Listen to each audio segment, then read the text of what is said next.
Hi, I'm actor Ian Champion, and welcome to History of Horror Cinema, my personal podcast tour of the good, bad, and the ugly of horror movie history. If you like what you hear, please don't forget to hit subscribe. Jungle Woman, 1943. A year after 1943's Captive Wild Woman, Universal attempted to turn the lively if laughable film into a viable B-movie franchise. However, Jungle Woman reactivated the property without reanimating it into a dull and flimsy sequel. The contrast between the energy of the original movie and this boring sequel is evident, especially because director Reginald LeBorg cunningly fills up the first 15 minutes by recycling more engaging chunks of Captive Wild Woman under the excuse of illustrative flashbacks. The reason is that we must explore what led to a sudden street attack upon an unidentified man by an unknown woman whom he fatally overpowers, shown only in silhouette. This inciting and briefly exciting incident then cuts to the inquest held into the murder of what will turn out to be the wild captive Paula from that earlier film. On the hook for it is Dr. Fletcher, J. Carroll Nash, whom we saw just a couple of months earlier operating with less moral restraint in The Monster Maker. He tortures himself with the memory of the killing and invites the panel to hear his case. The presiding coroner is that reliably earnest model of probity Samuel S. Hines. Representing the prosecution in a district attorney cameo is Douglas Dumbrill, whose distinguished career included pompous stuffed shirts ready for deflating by such comedy stars as the Marx Brothers in A Day at the Races and The Big Store. Unfortunately, here they merely serve as underused, high-quality bookends for the beginning and end of the film.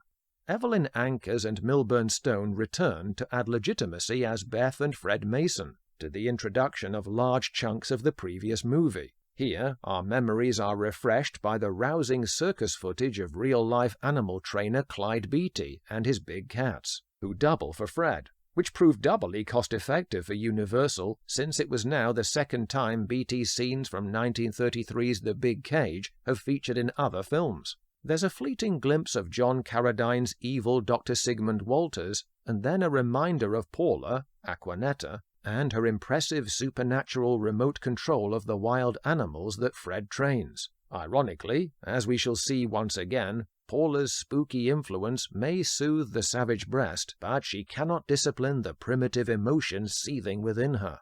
The remaining 45 minutes of the 60 is mainly a turgid talk fest set in motion by Dr. Fletcher buying Walter's Crestview Sanatorium that had been devoted to the questionably motivated study of glandular disturbances. Fletcher had also managed to save the life of the poor self-sacrificing ape Sheila, who was shot presumably dead at the close of Captive after saving Fred's life from the lions.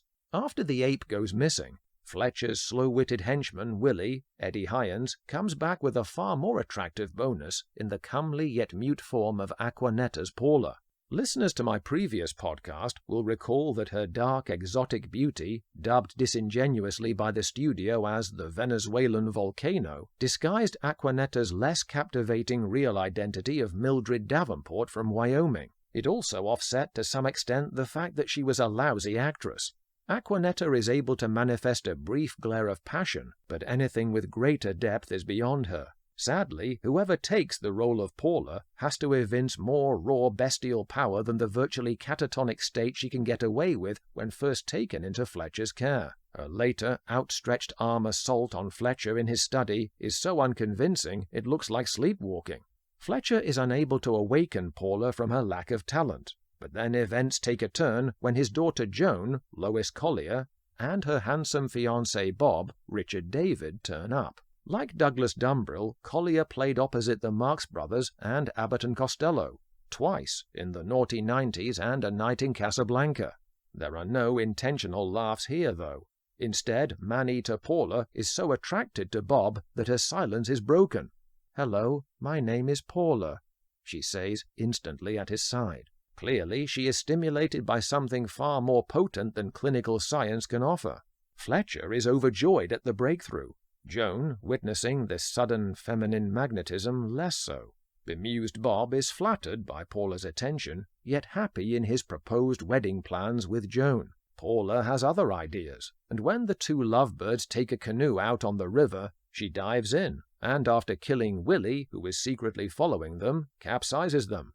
A jungle woman she may be, yet Paula is not so primitive that she doesn't have access to classic manipulation techniques. She shows Bob some shoulder bruises under her dress that she claims were at Fletcher's hands, just as Joan walks in and clocks the potentially compromising tableau. Awkward timing abounds, as Bob will also enter upon seeing Paula on the floor after her aforementioned zombified advance on Fletcher, thus temporarily supporting Paula's conniving bid for Bob. While an unidentified Paula menaces Joan from the shadows in her room, other experts try to join the dots for Bob and Fletcher about this homicidally jealous semi-human in their midst. Till the very end, we are spared the abysmal werewolf version of Paula that was on show in Captive Wild Woman, so it remains for fingerprint man Tom Keene to connect sets of found human and anthropoid prints as being a perfect match, and Pierre Watkins' Dr. Meredith to confirm Bob's suspicion that Paula was the someone with terrific strength who sunk the lovers' canoe ride.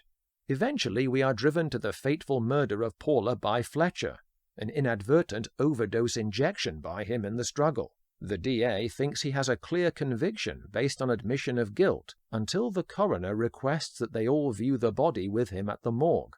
As the tray is slid out, the panel are shocked to see that Paula's face has now reverted to an oddly masculine-looking werewolf.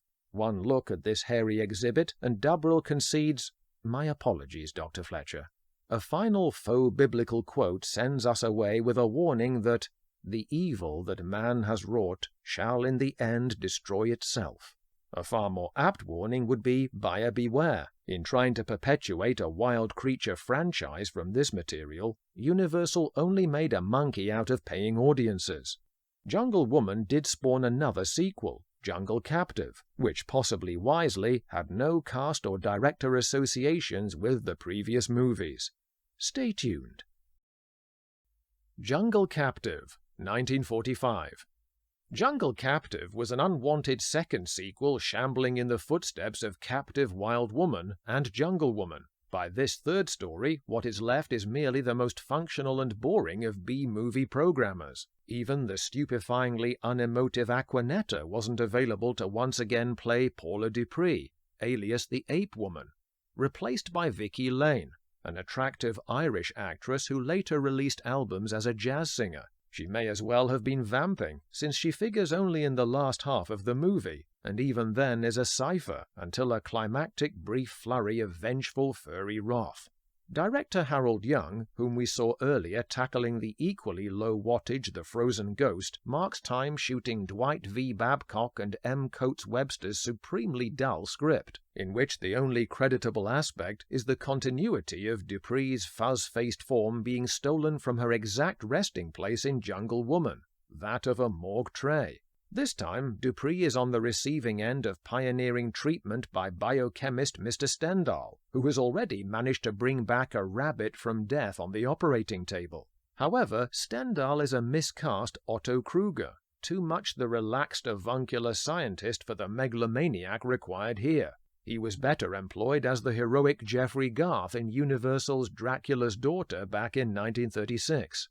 Meanwhile, there is the lovey-dovey pairing of his assistants, Don and Anne, Phil Brown and Amelita Ward, who plan to marry once they deal with the slight detour to their plans of Stendhal wanting to put her brain into Dupree's body. On the subject of casting problems, according to the book Universal Horrors, Ward was a replacement during filming for Bristol-born Australian Betty Bryant, who was stalked during production by the unhealthily obsessed doctor brought in to treat her.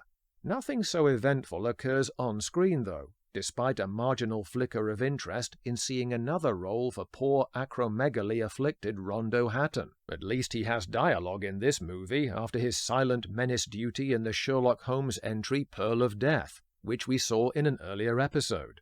Sadly, his lines as Stendhal's brutish henchman Moloch are as dull as anyone else's, and delivered in a gruff, rasping tone that must have been another tragic side effect of his condition. As befits many of the unimaginative B-pictures of this ilk, we have dogged cop Harrigan, Jerome Cowan, a crafty interrogator who circles his suspects until managing to show up just in time for gunplay at the climax. Stendhal shoots Moloch but is then strangled by his werewolf-like subject, a fleeting burst of animation reminiscent of how Frankenstein's monster was only aroused at the close of those sequels. It only remains for Harrigan to blow Dupree away too, thus sparing audiences any further primitive entertainment. Thanks for listening. If you like what you hear, please don't forget to hit subscribe.